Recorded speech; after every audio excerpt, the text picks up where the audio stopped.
Zae nasikia kuna bwanako mmoja akakupigia simu usiku mwenyewe umelala na bebi wako mpya.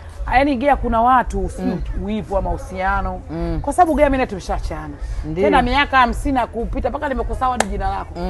Anakaa mtu ghafla tu anakurupuka kulupu. Halo, habari? Vipi mpenzi wangu za siku nyingi? Za mpenzi wako mimi wapo wengi kweli wanao hivyo kwa anapenda kweli. Usiku kupiga simu. Hata kama hata kama mchana sasa mtu atajua uko mazingira gani. Wewe ameoniji wewe. Mimi kwanza nikipewa kile halo.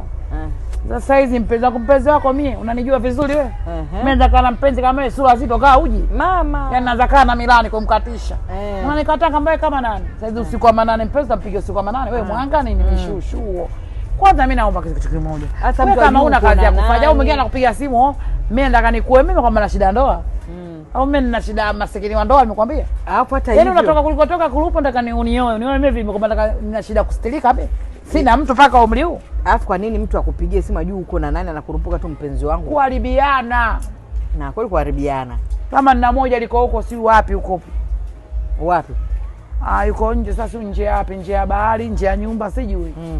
Hilo likikaa napiga video kwa hatira. Kana piga video. Ukapagia sura ili hapa. Paka wale bwana sikia katusukuma nani lo?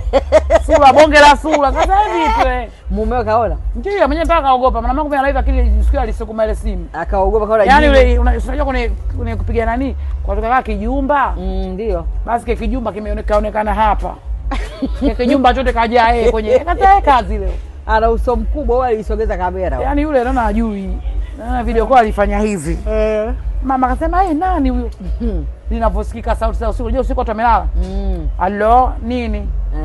Habari nini? Kwa nini umpokeleza na wewe video? Sijajua saa nyingine usiku Gema, saa nyingine tunateseka tunakaga ndege tukienda kwa mabwana zetu. Sasa unaogopa baba ndugu unakutana nyumbani mpata tatizo. Kweli. Mwanzo akazima vitu kwa tatizo unakuja kuonekana mjinga. Sasa ukiwasha ndo wao watana kutokea. Mtu anakupigia simu. Mpaka unamuuliza wewe unanikumbuka mimi hata maumbile yangu toka tulivyoachana.